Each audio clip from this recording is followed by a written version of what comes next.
तमाम तारीफ़ें हम्द और सना, तारीफ़ व तौसीफ़ अल्लाह जल्ल शानहू के लिए।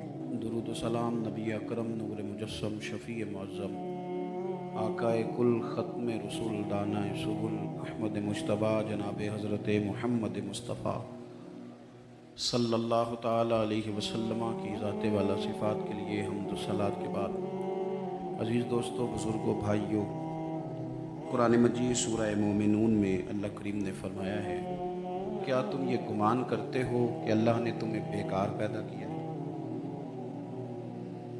तुम ये गुमान करते हो कि तुम्हें लौट कर उसकी तरफ जाना नहीं? अफ़हसिबतुम अन्नमा खलक़नाकुम अबसा, क्या तुम्हारा ये ख्याल है कि मालिक ने तुम्हें बेकार पैदा कर दिया? तुम 9 माह अपनी माँ के बदन में रहे, बहुत सी तकलीफ़ें सह कर उसने तुम्हें जन्म दिया। दुनिया में आने के बाद कई बीमारियाँ, कई तकलीफ़ें, कई आजमाइशें, कई दुख, कई सुख, कहीं धूप कहीं छाँव, तो क्या ये सारा सिलसिला बेकार था? क्या ये अबस है? अल्लाह फरमाते हैं, क्या तुमने ये गुमान कर लिया है कि तुम्हें रब ने बेकार पैदा किया है? तुम क्या समझते हो तुम्हें लौट कर उसकी तरफ जाना नहीं? इंसान दुनिया में उस वक़्त कीमती होता है जब वो अपने वक्त को कीमती बना लेता है,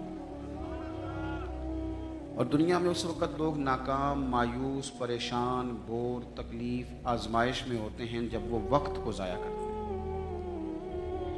जो आदमी जिस मकाम पे भी है, मालिक ने उसे बेकार पैदा नहीं किया। उसकी कोई ज़रूरत थी, हिकमत थी, तकाज़े थे अल्लाह की हिकमत के, फिर शख्स को पैदा किया गया। उस शख्स को चाहिए था कि वो अपने ऊपर गौर करता कि मैं क्या कर सकता हूँ, मैं भला कौन सी खिदमत सर अंजाम दे सकता हूँ, मैं दीन के लिए क्या कर सकता हूँ, कौम के लिए, मिल्लत के लिए, मज़हब के लिए, नज़रिए के लिए, अल्लाह की मखलूक की खिदमत के लिए मैं क्या अपनी खिदमत पेश कर सकता हूँ। वो अपनी सलाहियतों को बरूए कार लाता, तरजीहात तय करता, काम शुरू कर देता। हम सारी ज़िंदगी तय ही नहीं कर पाते कि दरअसल हम हैं क्या। हम दुनियादार हैं कि दीनदार हैं, हम कोई सरकारी मुलाजिम हैं कि ताजर हैं, हम भला एक वेलफेयर आदमी हैं या हम बस अपनी ज़ाती सोशल लाइफ के काबिल हैं, और हम तय ही नहीं कर पाते दरअसल क्या है।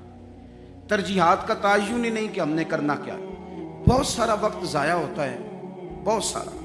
ये हमारे यहाँ दर्जनों अभास और दर्जनों बहसें सिर्फ वो हैं जिनका कोई मकसद नहीं, कोई फ़ायदा नहीं, कोई ज़रूरत नहीं, कोई हाजत नहीं, बल्कि उससे उलझाव बढ़ता है।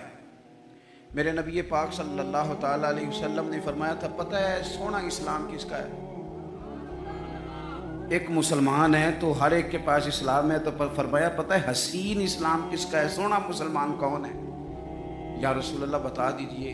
तो फरमाया जो बेमाना, बेमकसद और फजूल चीज़ों को छोड़ दे वो सोना मुसलमान है। इस्लाम के हुस्न का तकाजा है। मुसलमान तो सोने सोने, चीदा चीदा, चुनीदा चुनीदा काम करता है। उसके तो जो मामलात होते हैं वो बड़े साफ सुथरे, उसके जो काम होते हैं वो बड़े आला पाए के।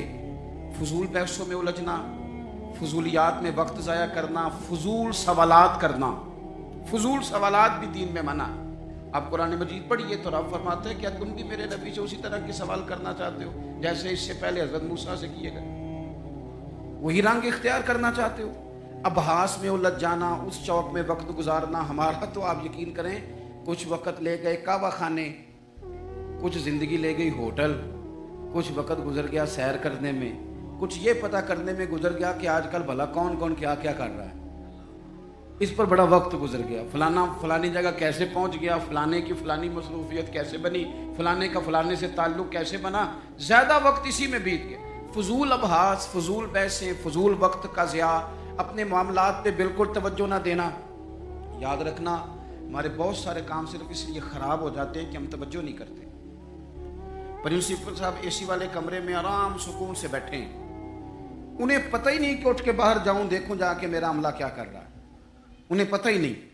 पीर साहब के लिए चूंकि लंगर ज़रा थोड़ा सा पीर साहब को बताया होता है डॉक्टर ने कि तूने यखनी खानी है छोटे गोश्त की, तो उसके लिए चूंकि लहदा से पकता है, اور گلاس پانی کا سٹیج پہ پہنچتا ہے، 6 بندے رومال لیے کھڑے، اٹھ کے دیکھتے ہی نہیں کہ مرید کو سبق پڑھ رہا ہے کہ نہیں پڑھ رہا۔